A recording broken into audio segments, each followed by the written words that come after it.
Bonjour à toutes et à tous, bienvenue sur Radio Sport au salon Destination Nature et je suis ravi de recevoir sur le plateau de Radio Sport Véronique Marty. Bonjour Véronique. Bonjour. Alors vous êtes la Madame Vélo, mais pas que, de l'agence de développement touristique de l'Oise et en face de vous, Hervé Bouchon. Bonjour Hervé. Bonjour Philippe. Alors vous êtes le président de la Fédération de randonnée pédestre de l'Oise. On va voir que l'Oise, on peut découvrir ce département de multiples façons. Mais alors c'est vrai que moi j'ai un petit peu de mal, Véronique. Tout d'abord, quand on parle de l'Oise, on me dit ouais, l'Oise c'est dans les Hauts-de-France. J'ai un peu de mal avec ça.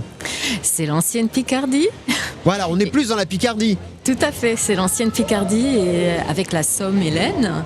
Et effectivement, on est quand même très très proche de la région parisienne. Vous êtes à 25 minutes en train de Chantilly. Chantilly, c'est dans l'Oise. Vous êtes à 40 minutes de Compiègne en train aussi. Donc, quand vous venez de Paris, c'est tout proche. Et puis, vous êtes quand même bien servi au niveau patrimoine. Vous parliez de Chantilly, on parle de Compiègne, on peut parler aussi du château de Pierrefonds. Château de Pierrefonds, oui. C'est une belle On peut faire la pépite. tournée des châteaux quand on vient chez vous. Plus de 300 châteaux dans le département de l'Oise, effectivement. Ils Et se puis de visitent pas nombreuses... tous, j'espère. Non, il y en a plusieurs qui sont privés, effectivement, mais il y a quand même de belles abbayes aussi. Hein. Vous avez le domaine de Chaly, vous avez plusieurs abbatiales dans la forêt de Compiègne, etc. Donc c'est vrai, effectivement un patrimoine très riche, ancien pays des Valois, donc les rois de France se promenaient beaucoup dans le département de l'Oise et on en a gardé quelque chose, c'est que, outre la proximité de la région parisienne, c'est qu'on a 22% de forêts dans l'Oise. Qu'il s'agisse de forêts domaniales, avec les grandes forêts comme celle de Compiègne, de Chantilly, de l'Egourscan, d'Ermenonville. Ermenonville, où on a aussi des petites pépites comme le plus vieux parc d'attractions de l'Oise Oh là là, alors et de là, France. là, ça même. nous ramène, comme disait Charles Aznavour, à un temps que les moins de 20 ans ne peuvent pas connaître. C'était la mer de sable. La mer de Ça, sable. ça a fait rêver des générations. Ma génération, on se souvient de la mer de sable. Oui, Jean Richard, les cow-boys et les Indiens. Alors, il n'y a plus Jean Richard, mais il y a L'attaque de la toujours les diligence. cow-boys. Voilà, il y a toujours l'attaque de la diligence, effectivement. Et puis, il y a aussi un patrimoine, en dehors des châteaux, un autre patrimoine historique qui nous ramène à la Première Guerre mondiale. Oui, tout à fait. Avec la clairière de l'armistice, 14-18, mais aussi 39-45. Et puis, justement, on est en train de beaucoup travailler là-dessus et ça va nous ramener sur le sujet du vélo. Parce qu'actuellement, on est en train de créer la véloroute de la mémoire avec nos partenaires belges, nos partenaires du Pas-de-Calais, de la Somme, jusqu'à Paris. Alors, on va parler du vélo, mais on va aussi parler de marche à pied, de randonnée, Hervé, parce que il n'y a rien de tel pour découvrir une région que de marcher. Oui, et on la découvre au pas du pèlerin, donc on voit beaucoup de choses. Par Vous exemple, parliez de... qu'est-ce que vous me conseilleriez si je venais pour la première fois faire de la rando dans l'Oise? Je dirais, si vous venez en toute saison, on parlait de la forêt d'Ermenonville. Vous pouvez y aller, il y a des parcours magnifiques. Il y en a un qui s'appelle Sur un air de Méditerranée. Vous êtes complètement dépaysé, dans des bruyères, dans des landes, avec des pins. Donc, il suffit qu'il y ait un petit peu de soleil et on se croirait vraiment en Provence. Et est-ce qu'il faut être vraiment un sportif aguerri pour se lancer dans cette aventure ou c'est assez familial finalement? Vous avez tous les types de randonnées, tous les types de parcours. Avec Oise Tourisme, on travaille, on peut faire des parcours, des micro-balades comme on les appelle, où on peut y aller pour moins de 2 heures. Donc on va découvrir quelque chose en moins de 2 heures. Et C'est le dimanche balisé. Comment on fait? après-midi. C'est des sentiers balisés pour la plupart, très bien balisés. Et après, vous avez des grands parcours qui font 25-30 km et là, vous partez pour la journée complète. Le plus beau parcours, ce serait quoi selon vous? Vous qui les connaissez par cœur, ces sentiers de randonnée de l'Oise. Je dirais, moi, mon coin préféré, c'est les forêts domaniales. Puisqu'en plus, on peut faire aussi un petit peu de hors-piste et découvrir autre chose qui ne sont pas forcément sur les cartes. Et on peut faire de la randonnée contemplative en s'arrêtant, en profitant, en écoutant les bruits de la forêt. On parlait d'Ermenonville. Vous avez le parc Jean-Jacques Rousseau. Donc là, vous faites comme Jean-Jacques Rousseau, vous vous asseyez, vous écoutez et puis vous écrivez, vous dessinez. Ça fait franchement envie. Alors, Véronique, on va reparler de vélo aussi parce que j'ai regardé un petit peu avant de faire cette émission, ce rendez-vous. 2000 km d'itinéraires cyclables dans l'Oise. Mais attendez, vous les trouvez où les 2000 km? Alors, on en trouve un petit peu en forêt, effectivement, mais pas que. C'est-à-dire qu'en fait, on a la chance, en plus d'être à proximité de Paris, d'avoir plusieurs grands itinéraires, comme l'Eurovélo 3 la Scandibérique, qui est le Saint-Jacques-de-Compostelle, mais non pas à pied, à vélo cette fois-ci. On a la véloroute de la mémoire dont je vous parlais tout à l'heure, et on a également l'avenue verte London-Paris, qui a été créée en 2012 au moment des Jeux Olympiques de Londres. Oui, qui permet d'aller d'aller jusqu'à voilà, la de capitale Notre-Dame britannique. jusqu'à Londres, exactement. Et alors, quand on pense à l'Oise et quand on pense au vélo, on pense aussi immanquablement à Compiègne, début du printemps, Oui. Paris-Roubaix. Ça part Paris-Roubaix. toujours devant le château de Compiègne. Et là aussi, c'est un lieu mythique pour tous les amateurs de vélo. Alors, C'est pas ça. forcément que pour les champions, hein.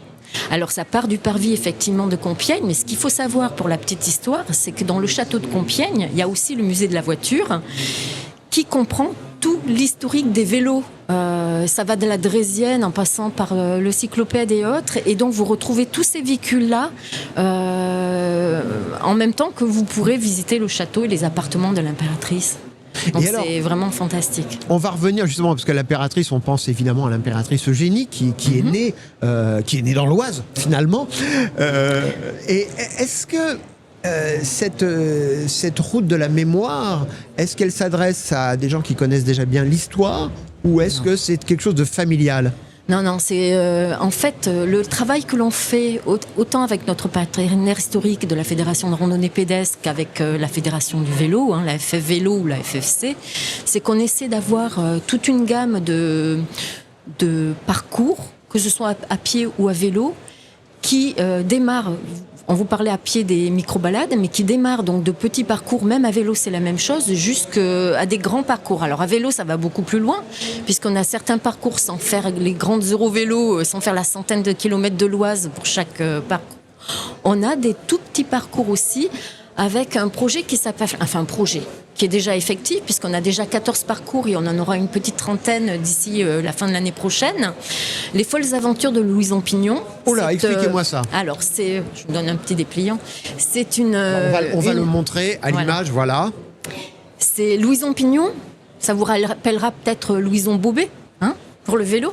Donc Louison Pignon, c'est une inventrice qui voyage dans le temps avec sa chronocyclette. Et donc en fait, on a prévu des petits jeux du type jeu de piste en géocaching augmenté à vélo, quelques-uns à pied aussi, mais surtout à vélo, qui nous permettent sur 2 à 30 km de faire découvrir aux familles et aux enfants le département de l'Oise de façon historique. Et en ce moment, je travaille notamment sur le déploiement de ces aventures-là sur la fameuse véloroute de la mémoire. Donc, on part de Cateux, par exemple, où l'ancien délaissé ferroviaire, la coulée verte, servait à approvisionner le front en 14-18 du côté d'Amiens, Abbeville, etc. Et alors, ce qu'on sait moins, et c'est des petites anecdotes comme ça qu'on va apprendre, c'est que les Anaménites, donc les Vietnamiens venaient pour construire la voie ferrée. Alors, on revient au Far West et à la mer de Sable, mais là, c'est dans un autre coin du département. C'est qu'en fait, la ligne de chemin de fer, elle était entretenue par nos anciennes colonies de l'époque, on va dire. Et donc, il y a plein de choses comme ça qui sont à apprendre. Il y a à découvrir du patrimoine, il y a à se promener à vélo sur des passages qui sont complètement sécurisés. Voilà. Donc, dans la gamme des projets qu'on a prévus sur le vélo, ça va de projets de ce type-là qui sont très familiaux, des petits bouts de voie verte aussi où on peut apprendre à faire du vélo, mais on va jusqu'à faire du gravel. Tout à l'heure, j'entendais... la personne qui était avant nous en parlait, on fait du gravel et on peut faire jusqu'à 90-120 km à la journée là-dessus. Et là, on peut faire du vélo sans croiser de voiture. On est sur des sites propres ou sur des sentiers. On a tout, on a de tout. On a des sites propres et on a des voies en site propre, les Eurovélos dont je vous parlais, les voies vertes. Et on a également pour tout type de pratiquants. Donc gravel, on est à la fois sur un mix de sentiers, sur des belles pistes forestières, mais également sur des chemins agricoles et sur des routes. Sur du VTT, on est plutôt sur du chemin. Sur la pratique cyclotouriste, donc avec notre partenaire de la FF Vélo, on est plutôt sur des circuits routiers, mais on a également des petites balades comme celles qu'on fait avec des jeux en réalité augmentée. Hervé, je repense à l'histoire de la Première Guerre mondiale, qui a quand même été en grande partie jouée sur le territoire de l'Oise. est-ce qu'on a parfois le sentiment de poser ses pieds dans les pas de ceux qui montaient au front, qui allaient après vers Verdun ou autre? Oui, parfaitement. Même sans aller, j'irais jusque Verdun, il y a eu des lignes de front dans l'Oise qui ont bougé au fil des années. Et il y a beaucoup de parcours qui sont sur ces lignes de front, avec des panneaux d'interprétation qui expliquent que telle maison a servi d'infirmerie à telle époque, telle maison était le cantonnement des soldats, telle autre a servi de garde-manger ou d'armurerie. Et donc, c'est bien ça quand on visite, quand on marche, quand on fait de la randonnée avec ses enfants, parce que finalement, c'est très concret. Quand on voit une maison qui a été, comme vous le disiez, utilisée pour telle ou telle destination. On sait oui, dans les années 14-18, elle a été occupée par les militaires de l'époque, par les soldats. Donc oui, ça nous remet, je dirais... On a également de belles cavités dans l'Oise, notamment du côté de Machemont, etc. De Machemont ou des carrières, oui, qui ont servi justement de cantonnement, de lieu de cantonnement par la guerre. D'infirmerie aussi. Et on dit que dans ces carrières, justement, les soldats qui étaient là, qui étaient blessés, gravaient des choses. Oui, elles gravaient. Oui, il y a des très belles gravures qui disparaissent au fil du temps. Bon, elles s'érodent, elles sont rongées par la mousse et par le... Ouais. C'est un petit peu comme c'est vos grottes de Lascaux à vous, quoi, en fait. Oui. Ouais. Oui. Mais et on a la clairière de l'Armistice aussi, dans l'Oise. Avec le fameux wagon. Le wagon. Voilà. Et ça, c'est un lieu qui reste malgré tout très très visité ou pas? Ou est-ce que finalement, avec le temps, on oublie? Non, c'est très visité, je dirais par toutes les pratiques nature, que ce soit à pied, à vélo, à cheval. Beaucoup de personnes vont le visiter. Et alors, quelle est la période la plus agréable pour visiter l'Oise? Ça, c'est la question impossible. Toutes les périodes sont belles. Mais... Toute l'année, bien sûr, je n'en doute pas. Peut-être qu'en hiver, c'est pas forcément... Non, on parlait... Vous allez en forêt domaniale en hiver, c'est praticable et c'est un peu extrême quand même parce qu'il fait froid, non? Non, mais même partant de gel, comme il peut y avoir des zones humides ou autres, donc vous avez toutes les herbes, les plantes qui sont givrées, c'est superbe. Et comme on le disait, on a la chance d'avoir des zones où on a qui sont relativement bien drainées, notamment la forêt d'Alat, la forêt d'Ermenonville où on a. C'est un sol sablonneux. Voilà. Donc on finit pas la journée avec de la boue jusqu'aux genoux, quoi. Non. Non. D'accord. Par contre, en VTT, on aime bien finir avec de la boue et en gravel aussi. Mais ça, c'est le syndrome Paris-Roubaix, ça. Oui. Alors, on a du pavé aussi.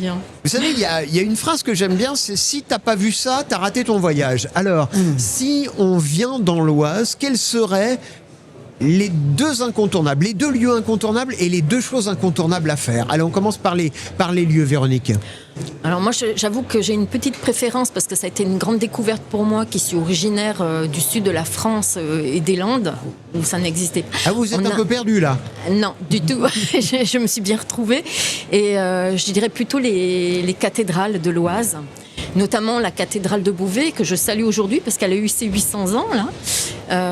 La petite cathédrale de Noyon qui est superbe et qui est un ancien quartier canonial qui est encore complet. Avec la bibliothèque du chapitre, comme dans le nom de la rose, là, vous voyez, avec des belles maisons à pans de bois et avec des incunables à l'intérieur d'ailleurs, donc c'est quelque chose de magique.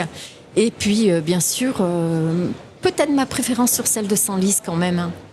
Bon, et Hervé, alors les chemins, les sentiers ou les villages à ne surtout pas manquer avec les chaussures de randonnée et peut-être un petit sac à dos. Un petit village qui va être à visiter prochainement, c'est Gerberoy, avec la fête des roses. Gerberoy, c'est où? C'est à l'ouest de Beauvais. Ouest de Beauvais, ça ressemble à la Normandie. Dans le pays de Bray, oui, c'est la Normandie. Il faut y aller début juin, quand les roses vont être en fleurs.